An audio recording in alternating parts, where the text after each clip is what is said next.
Olá, tudo bem com você? Eu sou o pastor Nilson, estou aqui em São Paulo, capital, mas faço parte do projeto do Instituto Jesus Cristo e sou um amigo de Jesus, né, como tantos outros que têm compartilhado com você aqui nesses devocionais. E nós estamos, né, fazendo o devocional no livro O Caminho, o autor Stanley Jones. E hoje é a semana 40, né, quinta-feira. Então você que acompanha aí, tem o seu livro, o seu e-book. Então, semana 40, quinta-feira. E nós temos como título Passos para recebermos o Espírito Santo. Então, os passos para recebermos o Espírito Santo. E aqui ele coloca dois textos, né, dois textos bíblicos para nós lermos. É João capítulo 7, versículo 37 a 39, e Gálatas 3:2. Então vamos lá. Primeiro João capítulo 7, né, o Evangelho de João capítulo 7, versículo 37 a 39 diz assim: No último dia, o mais importante dia da festa, Jesus levantou-se e disse em alta voz: Se alguém tem sede, venha a mim e beba. Quem crer em mim, como diz a Escritura, do seu interior fluirão rios de água viva. Ele estava se referindo ao Espírito, que mais tarde receberiam os que nele crescem. Até então, o Espírito ainda não tinha sido dado, pois Jesus ainda não fora glorificado. Muito interessante esse texto, né? Só um comentário. Eles tinham uma festa, né? E essa festa era o último dia da festa. Então, eles ficavam 7, 8 dias reunidos para essa festa. Quando chegava o último dia, então as pessoas naquela cidade, tinha uma multidão de pessoas que vinham, né? A cidade se multiplicava 5, 6 vezes, né? Mais o número de pessoas do que normalmente tinha. Então, com certeza, estava faltando água na cidade. Aí Jesus olha para aqueles e diz: Olha, quem tem sede, né, venha a mim e beba. Então imagina como isso impactou eles, como eles entenderam o significado do Espírito Santo na vida de cada um que o aceita. É como alguém que está com muita sede e de repente você encontra a presença do Espírito Santo. Mas o segundo texto que ele coloca para nós estarmos aí lendo é Gálatas capítulo 3.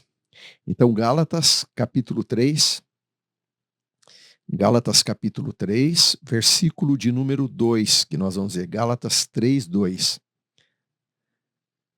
Esta é a única coisa que desejo saber de vocês. Foi pelas obras da lei que receberam o Espírito ou pela fé na mensagem que ouviram? Então foi pelas obras da lei que receberam o Espírito, ele está perguntando, ou foi pela fé? Então, pelas obras ou pela fé? Né? Obras da lei ou pela fé na mensagem que vocês receberam de Deus? Bom, vamos ver o que o Stanley Jones fala nesse devocional. Chegamos agora ao ponto em que você não apenas vê, mas também busca. Você deseja conhecer a verdade do Espírito Santo como um fato em sua vida. Não se contenta em ver os outros serem usados pelo Espírito, enquanto você não é. Você se prepara para o cumprimento da promessa de Deus. Receberão o dom do Espírito Santo, pois a promessa é para vocês, para os seus filhos e para todos os que estão longe. Atos 2, 38 a 39. Bom, primeiro ponto. Diga para si mesmo: Deus percorreu um longo caminho para se aproximar de mim. Ele veio por meio de uma encarnação, uma morte expiatória, uma ressurreição até a porta do meu coração. Tendo chegado tão longe, sei que Deus completará a sua obra. Ele entrará em mim. O Espírito Santo é Deus vindo para dentro de mim, deixando de andar comigo para estar dentro de mim. Sou grato por ele andar comigo, mas não posso me contentar se ele não estiver dentro de mim. Segundo, novamente, diga para si mesmo: sei que não seria chamado para o caminho sem receber poder para andar nele. Se isso não fosse verdade, a fé cristã seria uma irritação, uma exasperação. Veríamos algo que deveríamos seguir, mas que não poderíamos. A fé cristã seria, então, um escárnio, não um domínio. Porém, toda a sílaba da fé cristã é sinceridade. Será que ela voltaria atrás no ponto em que é mais importante, no ponto em que o poder a coloca em ação? Terceiro, ao examinar as Escrituras, observo que o Espírito Santo nos é dado sob 4 condições.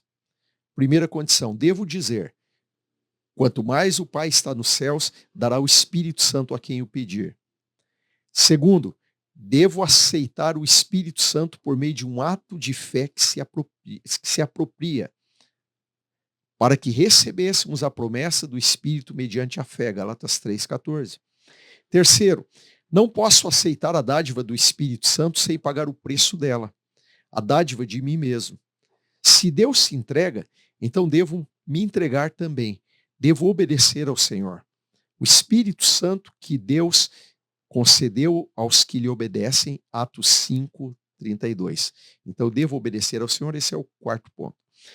Devo, portanto, pedir, aceitar, me entregar e obedecer. Agora estou me comprometendo com todo o meu ser a cumprir essas 4 condições.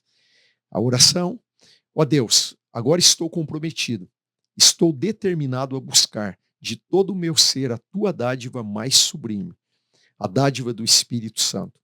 Não entro nessa busca de maneira superficial. Entro sem reservas, sem atitudes pela metade. Estou determinado com a minha vida a buscar e a achar. Amém. E aí uma afirmação, né, para você afirmar hoje, pensar nisso durante o dia. Filipenses 2:1. Alguma comunhão no Espírito? Tenho comunhão no Espírito, pois estou possuído por Ele. Você pode declarar isso durante esse dia? Tenho comunhão com o Espírito Santo de Deus, pois sou possuído por Ele. Bom, esse é interessante, né? Esse momento que o Stanley Jones coloca aqui sobre passos para receber o Espírito Santo. Talvez você que está participando até você diga: não, mas eu já tenho o Espírito Santo. Sim, nós temos, mas aqui ele está explicando, né, como que são os passos, né, que nós trilhamos para receber o Espírito Santo. E eu acho muito interessante, né, quando ele coloca aqui que chega um momento que nós não nos contentamos mais em apenas saber sobre o Espírito Santo. Chega um momento na nossa vida que nós não nos contentamos mais em apenas ouvir falar, né, sobre Jesus, ou chega um momento que nós já não nos contentamos mais de simplesmente falarmos com Jesus fora, né? Mesmo quando você lê ali a Bíblia, né, a palavra de Deus escrita, que está ali, a Bíblia é a palavra de Deus, quando você lê e você conversa como se Cristo estivesse fora. Chega um momento na nossa vida que nós queremos algo mais e queremos Cristo dentro de nós. E é aí que a pessoa do Espírito Santo se manifesta dentro de nós. Então esses passos, né, para receber o Espírito, ele acontece na vida de todo mundo que chegou a Jesus. Mas chega aquele momento, então, que você conhece Cristo, você está ouvindo de Cristo, você entrega a vida a Cristo, e aí você, então, quer mais.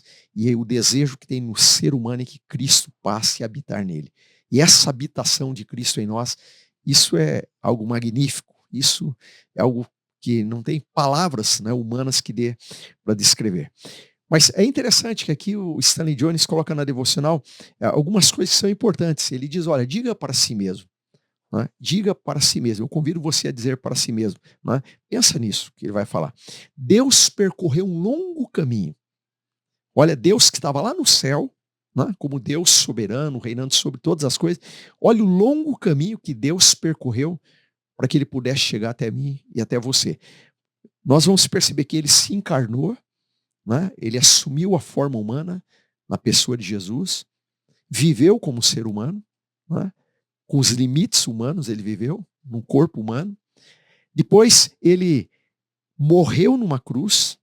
Ele não precisava morrer na cruz, mas ele morreu por mim e por você. Por isso é uma morte expiatória que ele fala. Ele morreu para assumir o nosso lugar, para tirar o nosso pecado. Então, o nosso pecado colocado sobre ele. Depois, ele ressuscitou, ele foi, desceu à sepultura, e no terceiro dia ele ressuscitou, ele venceu a morte, saiu da sepultura, né, pelo poder do Espírito, e até que chega o momento, então, que ele bate na porta do nosso coração, e aí é quando nós abrimos a porta para que o Senhor entre. Então, ele percorreu todo um caminho lá do céu, né, deixando a posição dele ali como Deus, assumindo a forma humana, morrendo numa cruz, ressuscitando, para então ele vir e se encontrar comigo e com você. Então aí quando Stanley Jones coloca isso, é muito interessante. Se Deus foi tão longe, né, se Deus foi tão longe para chegar próximo de mim e de você, Ele não vai completar essa obra? O Espírito Santo não vai habitar em mim e em você? Deus não vai habitar em nós? Com certeza, porque Ele sempre quis isso, esse é o desejo dele, ele quer continuar habitando em mim e em você. E aí ele conclui, né, esse devocional, que é importante colocar isso, que Deus saberia que mesmo ele o chamando para o caminho, nós precisaríamos de um poder para conseguir viver no caminho. Porque só pelas nossas forças humanas nós não conseguiríamos. E é aí que o Espírito Santo habitando em nós nos dá esse poder para que nós possamos viver da maneira que é a vida de um cristão, de como deve ser a vida no caminho, a vida em Jesus. Amanhã nós continuamos, ele vai continuar nessa mesma sequência, né, de pontos aí. Amanhã nós nos encontramos aqui novamente.